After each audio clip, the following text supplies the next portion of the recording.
Hey, it's your boy Big Steve, also known as Trophy, right here on Hustles, man. This right here is an episode you definitely don't want to miss. But if you don't know who we are, we always bring you the entrepreneur, the number one entrepreneurs, the ones that the whole city know, the whole state know. And if you don't know, you need to know yourself. And today, man, we right here with my man Howard. That's right, What's baby. going That's on, right. Thanks man? for having me, man. No Thanks for doubt, having me, man. man. So Howard, we right here, your establishment, man. But tell them exactly who you are and what you do, man. All right, my name is Howard. I basically got a clothing store. I started back in Atlanta when I used to live in Atlanta. I moved from Newport News to Atlanta, and I just started grinding. I had a nice hat on one day, and people just started to like it. So I basically took that as a way and a product that they couldn't get that I could, and I just made a business out of it, and I just been going ever since. I always loved fashion. I used to spend a whole hell of a lot of money on it until I got a little smart, and I decided to say I'm gonna look more into buying and selling. That way, if I buy a certain amount of gear, I could keep some gear for myself and wear it, and I could sell the rest. That way, I keep a perfect balance. That's how my business started. I ended up coming back to Virginia when my mom passed. Just took what I knew and what I learned and brought it back home. I had a partner that had a barbershop, and I sat and I meditated one day, and I thought about how can I multiply myself? How can I be in multiple places at one time, being one person? And I sat and meditated on that. And what I came up with was I decided to buy a few showcases. And what I did was I took those showcases. I bought about four. Well, I had five showcases, and what I did was I put them in, I only put four. I had one left. I put four in four different barbershops. And how I finessed that was I got with the barbershop owner, and I put the showcases in there, kind of full with merchandise, brushes, do rags, sunglasses, grease, conditioner, all different types of things that surrounded barbering and styling. And how that worked was my showcase set in these four barbershops weekly, monthly, and all I did was rode around on Saturdays and picked up my income that the showcase made. It basically, if you wanted a do rag, if you wanted some grease, if you wanted shades and stuff like that, you would just get it out the showcase and you would get that money to the owner. And then the owner on Saturdays, I would ride around and I would pick up my income. And what I was how we partnered up was I was paying booth rent, like if I was cutting hair. So I was paying weekly, like 70. Back then it was about $75 a week. But I was making out of that showcase, each showcase, maybe three or four, $500 a week, just out of the showcase, and I would give him $75 a week. So I started just doing that. But what I found out was I still had the whole week off. So on Saturdays, I would pick up maybe $300 or $400 from this barbershop, 200 from this barbershop, maybe $80 from this barbershop, depending on what it did. But it always added up to be an income for the week. You know, I would make anything from 900 to 1600 in that week, not even being there. You know what I mean? So that's how I actually started. And also, you know, just like all of us, we all dib and dabble in illegal goods and all that. And what I learned was that it was all about a product. You know, so when I got in trouble, or you know, everybody got in trouble before, maybe something like that. But what I realized was I needed to find a new product. That's right. Yeah, okay, these people do anything, which they, you know. So I found out I needed to have a product, Yeah. and any product, you know. So I just started selling things, moving them around, selling things, And people used to actually, man, this is what I want to say to the audience, or this is what I want to say to a young entrepreneur or a 13, 14-year-old, 15-year-old. Don't let nobody discourage you about if you got a plan or if you got an idea, because people used to laugh at me or talk down to me, but see, they didn't know that, you know, I'm making $2,000 a week. That's right. You know, and I ain't working for nobody, and I got the whole week off. That's right. That's You understand what I'm saying? So that's how I started. That's how I got into the business. Just really not wanting to deal with the troubles of the streets, you know, and stuff like that. I just wanted to, my potential kind of said that I could do a little bit more legally, you know, with my potential. So that's how I get started. Yeah, no doubt. And one thing you mentioned that we love to always talk about is when you switch the product but keep the hustle. Keep the same You know hustle. what I'm saying? So by doing that, that's how you was able to grow, man. Like I know you didn't have multiple locations that you ain't even get into yet and all that type stuff. And on top of that, like one word you mentioned, finesse. See what I'm saying? Yeah. That's the name of the game when hustling. Because for one, like he told you, man, you gotta look as good as your product, man. If you out here selling anything, you wanna look as good as your product. We always tell people that. You wanna always, that's the first part of finessing, because ain't nobody gonna buy a car from you if you riding a bicycle. That's right. You get what I'm saying? So you wanna make sure Yeah. your finesse game is always on point too. Yeah. What other things you can tell an entrepreneur? Because our saying is, hustle beats talent when talent don't hustle, right? Right. So which one would you feel is more important, the talent or the hustle?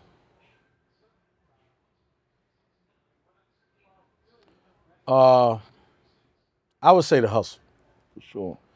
I would say the hustle, because the hustle can take, to me, the hustle overpowers the talent. For sure. Because the talent locks you into that one thing. If I know how to play football, I don't know how to play basketball. You know what I'm saying? sure. So with the hustle, I can finesse things in the arena of football, basketball, and boxing. Right. I can hustle all through different sports, not knowing one of them. For sure. You know, that's why the owner is the highest paid in sports. You know, not the player. We look at the players like, okay, let's take the biggest contract in football. Let's take the quarterback for Baltimore, right? He got the highest paid contract. I remember at one time it was Michael Vick. You know, I mean, I used to deal with Michael Vick, and he had the biggest contract one time. But anyway, I think the hustle is more important, and having a product, finding a product. You got to realize that this world, actually the United States, let's go back. Okay. Let's talk about the founding fathers of the United States. Okay. These men got rich, whether you knew it or not, off of bootleg liquor, moonshine. Let's talk about all the hustles they had before they became these families that built the railroads, that took over steel manufacturing, that took over cement, all the things you need to build. These families started off hustling. That's right. These are hustles. So and hustling is I think it need to be maybe that's something we could start, a hustling institution. You know, we need a hustlers college. That's right. You understand what I'm saying? Because I can break down some stuff. Listen, when you get a product, when you find that you got a product, I had a partner that got rich off of stun guns. You remember they was kidnapping women and kids and all that shit was going on? Man, this one dude, man, he had one stun gun, man. And he sold that shit everywhere he went. One particular stun gun, and he got rich. He ended up selling 20,000, 30,000 of these stun guns at $40 a piece. Now, $40 a piece is a small price for my daughter. Right. That's out here in this world. That's right. So what I'm saying is about a product that meets the needs or demands of the public. You understand what I'm saying?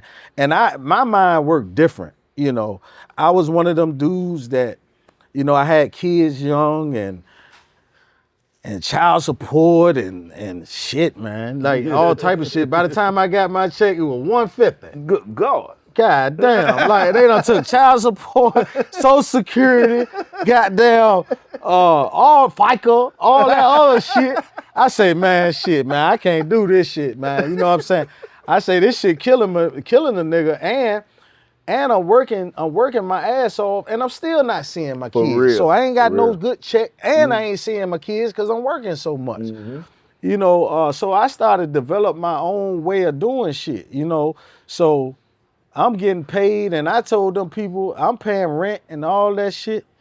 I said, man, shit, I can't give y'all all my money. That's right. Even though I gotta live and I gotta pay for this apartment. You understand what I'm saying? But I can't give y'all all. If I give y'all 1,400, god damn, I got 2 more weeks to go. I ain't got no money. So you think I'm gonna give y'all my whole 1,400? That's right. Listen, I'm gonna tell you what I did, and maybe some of y'all can use this. And this is a Give 'em jewel. some game. Give 'em some game. This is game. For sure. You know, it's like food stamps. You use it, or you use welfare to get to a point where you don't need it no more. Right. All right. So what I did with paying rent and stuff like that, I knew I couldn't give 'em my last bit of money, and I got to go 2 more weeks. So being that I knew I had a product or some type of product to sell. You know, in any contract where you're doing a lease, they give you a late fee. Shouldn't have never did that. Shouldn't have never put that in the clause. You know what I mean? Yeah. Because what I did, I found the loophole. That 1,400, I turned that 1,400 to 2,800. And then turned that 2,800 to 5,600. And I did that probably within 3 weeks, 2 weeks, 3 weeks, depending on the product I was selling on the streets. Yeah. And then I gave them rent with the $100. Thank you. I gladly give you your late fee, but I'm not going to give you all the money I got. Yeah, That's why it's important for you to experience entrepreneurship and to have a product, because you see what I'm saying? It's a loophole in everything. So they gave a late fee. Like if you late on your rent, you get $100. $100 late fee. Oh, well, okay then. Okay. I'm gonna take this 1,400. I'm gonna turn it to 28, turn it to 56. Then I'm gonna give you your 1,400. I'm gonna give you 1,500, and I'm gonna say thank you. And out of that 1,500, I got 43 or whatever left from that to continue on. Exactly. So that's a little bit of game. That's a loophole in your contract. Now, if you got a landlord, you know, depending on your landlord, he might not have that. Pay that rent or get your ass out. It just depends on how the contract's set up. So don't take this and run with it, but take it and use it how you can. Don't never give nobody your last. For sure. Find a product. Man, that's Jules right there. I know he's gonna use that as a sound bite. I'm trying to Shout tell out you. to DeAndre Fulton, man, the best storyteller, man. Yes, sir. Make sure you hit him up if you ever need anybody to capture the moment. Yes, sir. Look, let me tell you something, man. Now, you done touched on a lot of situations as far as when it come down to the hustle. Yeah. Now, when did you know that it was time to hustle? Like, when did you know it was time to hustle? What was you going through exactly when you knew it was time for you to leave the 9-to-5 job and start a hustle? I knew it pretty much subconsciously at a young age. I'm gonna tell you something, and I got a book coming out. You can read a little more on it, but my mom was a candy lady in the hood. For sure. So, you know, we lived in the projects. My mama was a candy lady. Actually, how she fell into the business of candy lady is she used to work for a candy factory. Okay, and the candy factory, you know, after it get when a Snicker bar get to be about 2 weeks before it expire, and they still got a lot of inventory of cookies and all this candy and shit, they throw it in the dumpster.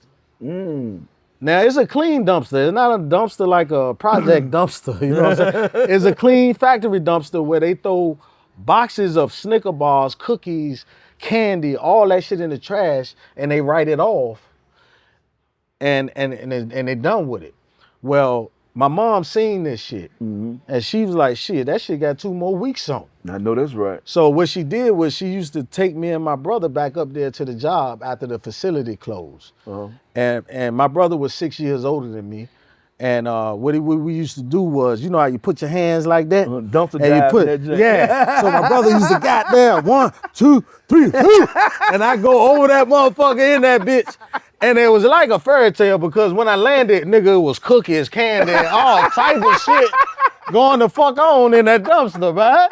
You know what I'm saying? So what I did was I'm throwing this shit back over to my brother, throwing that shit, my brother throwing it in some boxes, and my mama putting it in the truck. You know what I mean? So we take that shit back to the house, you know, and she set that shit up in the store. We had a little foyer. Oh yeah. And she made that a little store. You couldn't come all the way in our No house. doubt. You just came to the door and say you want an ice bird or you want candy apple or you want Snicker bar, all this shit. Shit, even a cup of sugar, nigga. Let me tell you something. My mom was a hustler, man. She sold cups of flour, cups of sugar. She took a 12-cent pack of Kool-Aid and made 25 icebergs. I know that's right. You understand what I'm saying? She Yeah. popped popcorn. She had everything in the hood, so you couldn't, you know, we ain't really, everybody ain't had no car in the hood, so you Yeah. had to go a little far Yeah, to get to so, get but what it you was need, right yeah. there. So that's how I actually subconsciously knew about hustling. Yeah. And again, my mom, my father, they ain't always had the perfect life. They used to hustle in the street, hustle drugs, just like everybody else. Yeah. And my mom came up with another way to do it. And that's how she did it. And she used to flip yard sales. So what she used to do was go to let's say an estate sale. Say a lot of military in this area, they gotta move to California, they don't wanna take all the furniture and Yeah. all that shit. So we used to go to estate sales, yard sales, and she would walk in the house and she would say, well, what you want for that living room set? They'll tell her. What you want for the dinette set? Go through all the house, bedroom set, giving her a price. She said, well, look, I know y'all don't wanna sit here all day if you ain't got to. That's right. What you want for all of it? You know, just asking different questions. I'm peeping this subconsciously. Yeah, yeah. I'm really just to help to get that Yeah, shit. You know what I mean? Out of there. Yeah. But I'm peeping this shit. I'm peeping the lingo, and they give her one price. So she said, well, okay, well, I take all this, but I don't want that. And she'll call my brother. My brother come up there with the truck, and we'll load that shit up on the U-Haul, take that shit back to the hood. It might be a nice bedroom set that she want to keep, but she go sell everything else. The dinette set, the living room set, the Yeah. lamps, all Yeah, that shit. yeah. Put that shit out in the yard and flip yard sales. Yeah. So she had a yard sale, nigga, every week like it was a business. Friday, Saturday. Yard sale. People knew she was hiring a yard sale. It was flipping yard sale. You really don't supposed to hire, but I forget how many yard sales they allow a person to have a year. Yeah, yeah. You know, it's like selling a car. You can't That's sell how I for so started many. off. That's how I know. I know exactly what you said. I Hell started yeah, off look, the same way. Yeah. flipping them Jones, man, making Yeah. money, and subconsciously, I ain't really know what I was learning. Yeah. And until she said, baby, I want you to go with me to the outside flea market. I got some stuff to get rid of that I'm tired of. I want to take it out there and just dump it. So I went out there with her to the outside flea market, and that's when I first seen, like, damn, like, shit, Motion out there, right? motion out there. You know, shit, some people find treasures and use shit. You know what I mean? So we went out there. She probably made whatever she made, but it was some good money. Yeah. You know what I mean? For a day. Yeah, You especially know, back then. Back see. then, yeah. Because my yeah. mom at one time, I seen one of her checks back then, and shit, man, my mom at one time was making fucking God bless my mom, rest in peace. But she was making like $7 an hour, man. Man, I say shit, man, working for the white people and all that shit. Love you white people, but I'm just saying, Yeah. back in the day, that's what it was. You kind of your mom, or kind of did different things for. She used to work for this doctor, just clean the house, watch the kids, and all that hustle. shit. Hustle. Yeah, no doubt. She had her no hustles. doubt, no doubt. And so that's how I kind of, and like everyone else, I sold drugs, and in selling drugs, I developed a great customer service. People don't understand that. Look, that's real. Like you don't understand. Like when you're dealing with anything, when you're hustling, and you gotta know your customers. You know what I'm saying? And you're gonna deal with all kind of people, man. Whatever you're selling, but especially when you're in the streets and you in the game, man, you got customers you don't even feel comfortable around. But as long as they got that paper, get it and go. You get what I'm saying? And we not glorifying that. We just showing and telling the story. But continue with your story for sure. Yeah. Well, basically, like you said, we're not glorifying that, but if you ever been in that game, you got to realize what that game taught you. For sure. You got to realize what that game taught you. And what that game taught you is customer service. It taught you negotiation. It taught you, product management. It taught you logistics. It taught you a lot of things that you just don't know, or you can't put the name on it. But it's names for that. And if you ever been in that game, you'll make a great entrepreneur. You know what I mean? Because you already ran your own business. You already did your own logistics. You already dealt with customer service. You already, if you was a great person in, I mean, a great hustler. If you was a great hustler in the streets, you'd definitely be a great entrepreneur. You would definitely be a great entrepreneur, because it's the same thing.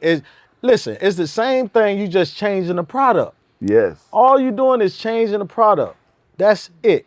Sure. So, and also I got started because, like I said, I was working. I tried working, and I had children young, and I felt like, I wasn't making enough, or I had to work harder. It just wasn't working for me. Having a job and I never liked nobody telling me what to do anyway. So if you're a person that you a little hard-headed, rebellious, it doesn't mean that you're a bad child or you're a bad teenager, or it doesn't mean that. What that is an attribute for entrepreneurship. That means, okay, you don't want to do what nobody tell you to do. Okay, so you need to develop your own business. You need to develop your own lane. And that's pretty much what I did. And you got to swallow your pride. Pride ain't gonna get you no money. You know what I'm saying? Pride, you got to shut down your pride. And you got to tell yourself, look, shit. I heard Rick Ross say, I shovel shit. That's right. I'll do whatever the fuck to feed my kids. That's right. And that's what it is. So basically, that's how I knew that with my mom, with my pops, just seeing them hustle, my uncles, and no matter what it was, I picked up those skills. I picked up those people skills. I picked up wordplay. That's right. God was the word, and the word was God. Okay, so words, depending on how you put them together, is mathematical. And I just looked at it as the whole game to me was, how can I get that money out of his pocket without going in his pocket? Ooh, that's real, man. That's some real shit, ain't it? Yeah, that's real. And man. I used to sit and meditate on that shit. Like, I don't know magic or no shit like that, but I gotta magically do something. That's right. To get that fucking money out of his pocket without going in his pocket and get that shit. So that goes back to finesse. That goes back to wordplay.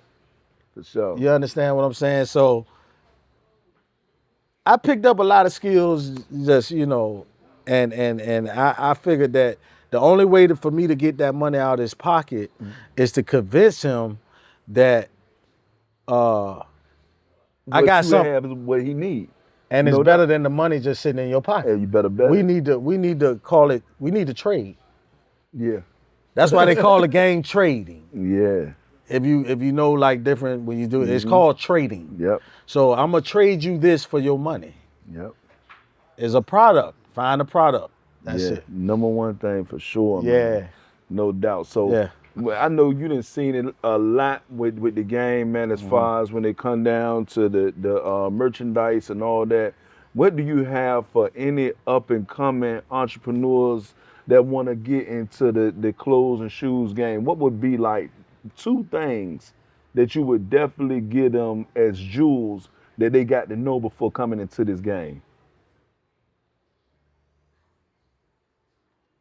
Well, I would say actually, anything you get into, make sure you love it. That way, it's not work. That way, you know, if you like doing hair as a little girl, or if you like cutting hair as a little boy, or you know, that's why you let your kids venture into different things, and then you find you watch them and you see them attached to this thing over here. They ain't like football, but goddamn, he like people and he like selling people shit, or he like doing this, or just, you know, and you pay attention to him, and that's what it means by raise a child up as he should go. You know what I mean? Yeah. So, you know, far as a person coming into this industry, I say love it, love fashion. Me, I just thought I was spending too much money on this shit, you know, and I just felt like basically I took the same approach. I used to smoke a lot of weed. I still smoke bud. You know, it's legal, nigga. But you know, I can say that now on camera. But what I'm saying is, I used to buy O, and I smoke a half, and I sell a half. I know that's right. That way, I always stay balanced. I won't spend no money on the shit, and I was nice all the time. Hey. So I won't spend it. So I took that same concept and I brung it into the fashion. Whereas I was spending a lot of money on this shit, but the money was just going. You know what I'm saying? I won't getting it back. You know, but so that's what I decided to do. But if you want to come in this industry, I would say do your research, get you a business license, do your research on business. You can easily pull up, ask Siri or ask Google, what's the future of retail, or what's the direction retail is going, and from those researches, you could decide right then how you want to do it. You know, but a lot of business come from the trade shows. You go to trade shows and you go to that word again, trade. All you're doing is trading. That's what you got to understand in business, is that all you're doing is trading. Okay, if I give you some peanut butter, you give me some sugar. If you give me, or you give me the bread, you know what I'm saying? Yeah. We just trading something for something, because you gotta understand, when it was no money. When it was no money, Bottles. it was a barter Barter, system. yes. So you trade this for that, you know, and that's all it is today. But I would say anything as far as entrepreneurship, make sure it's something you love. That way, when you go to open your doors, it's not work. It don't feel like work. It's more of a love. You love the people. You love the relationships you build. Just like you and me. Yeah, no doubt. Like we built a relationship just doing business with each other, and Been knowing this man over 10 years, yeah, man. and we watch For each sure. other. We watch each other grow. We watch Yeah. each other families grow. Yeah. And things like that. So I would just say, just have a love for what you want to do, and if it's fashion, do your research on it, and become a pro at it before you actually start it. You know, so what I'm saying is, practice on it. You know, make you some T-shirts, and try to go sell them on the streets. It'll actually blow your mind. You know, I actually had a partner, and I'm gonna tell you this. Now this might be funny, but all he put on the shirt was, "I love your baby mama." That nigga put "I love your baby mama" on the T-shirts and sold thousands of them. I believe, man. So test your believe. product with the public before you decide to open up a storefront, or to get any overhead, you know, because sure. just like Master P or Jeezy or all these wealthy people that you know that started out their trunk. They started out the trunk of their car and selling their own product. You got to believe in yourself to know that nobody's going to pay you like you. Nobody's going to pay you like you pay yourself.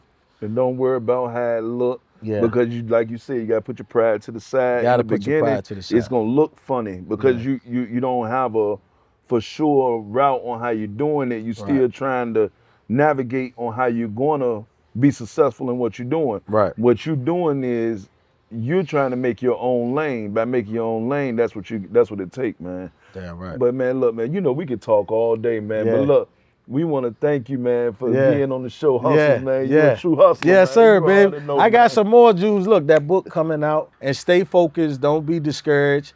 Everything ain't gonna work out. Hey, look, you want to make as many mistakes as possible, fast as you can. Right. All right. So you want to make all the mistakes you want, or you can make, fast as you can. That way, you learn and you move on. You learn and you move on. You learn and you move on. And what's going on is you sharpening your sword as you do that. You sharpening your sword. And like right now, I'm 50 years old. So there's a lot that I done learned to get to this point. Yeah. You know, so I plan on living to 100, so I got another 50 years. Well, you should be able to, man. You look like a old, young, rich. I mean, you do too. You do young, too. old, You do too. young, old. Hey. Papa Smurf, man. 50 is the new 30. Fuck that. I ain't going back 10 years, 20. You going back 20, bitch. 50 is the new 30. And I'm talking I'm talking far as mental state, health, and all that shit. And also remember, you can have all the money in the world, but if you're not healthy, you can't spend it. You can't Right. enjoy it. And make sure you try to laugh as much as you can. For sure. You know, I got a jewel from a 110-year-old woman one time. She was in a wheelchair, but she could get up. And I asked her secret, and what she told me was, she said, young man, you know, it's not a secret that stress kills the bones. She said, so the total opposite of that is joy, and you get joy through laughter. She said, you know, when something make you mad or you going through something in your life, just try to find something, turn on YouTube, turn on the funniest hell videos, and just laugh your ass off, and you'll find that you end up forgetting about that shit, or you end up laughing that shit off, or, you know, it don't tear you down. You know, even though that problem still remains, your soul feel the joy and the laughter, and in that, you end up problem solving. That's right. You end up, you know, Don't let your struggles break you. don't let it break That's you. real. Don't let it break you. You know, Yeah. I mean, hey, listen, y'all. I lost my mom and my father 2 months apart, same year. Sorry And to hear, then my brother got killed. So I've been through a lot of stuff. But actually, the business, I never went and seen a therapist or nothing like that. Because that's some trauma for your ass. You know what I'm saying? That's some trauma for your ass. But actually, the business became my therapy. Meeting with guys like you, seeing y'all every day, and or whenever I see you, laugh, Yeah. a joke, Yeah. crack a Yeah. joke. You know, it was therapy. No It doubt. was therapy. I stayed busy, you know, and but yeah, any hardships, just try to continue laughing. Don't let nobody get you down. Don't let nobody tell you what you can't do. Don't let nobody revision your vision. Damn. Don't let nobody revision your vision. Meaning if you let them know what your vision is, and then they say some other shit like, oh, no, or this or that or that. No. You are the plan. The plan is in your mind. The mind is a terrible thing to waste. Don't let nobody in your mind. Protect your mind, man, because your mind is your world. Don't let nobody occupy real estate in your mind unless you want them there. You know what I'm saying? And that's what I'm gonna give you, because words are directional. Words are directional. The word is God. Okay, meaning that words have life. Okay, so if you're looking at the football game, and goddamn Burger King come up with that Whopper in the commercial, you won't think about no damn Whopper. But now you want a motherfucking Whopper. Halftime, I'm gonna get a Whopper, bitch. So what I'm saying is, watch what you let set on your brain. Realize that every day, every minute of the day, somebody's selling you something. So if somebody's selling you gas, somebody's selling you water, somebody's selling you motherfucking mulch for your yard, somebody's selling you everything, from the time you walk outside of your door, somebody's selling you something.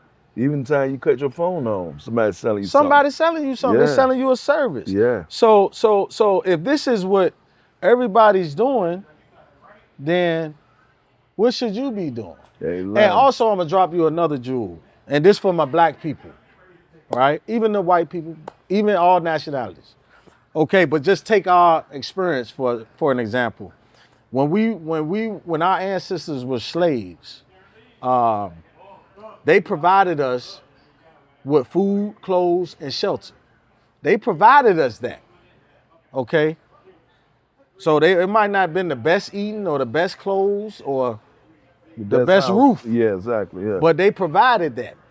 Now, if you find yourself in a situation where you're working a job and that's all your check is providing is food, clothes, and shelter, then if you want to experience more in the world, if you want to travel, if you want to see the wonders of the world, if you don't want to wait to get the car you want or the house you want after you retire or after you work 60 years, then you need a product.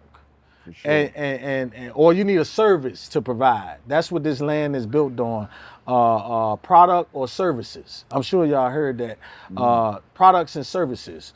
So if everybody that's selling you something, or everybody that's washing your car, cutting your grass, they providing a service, they selling something.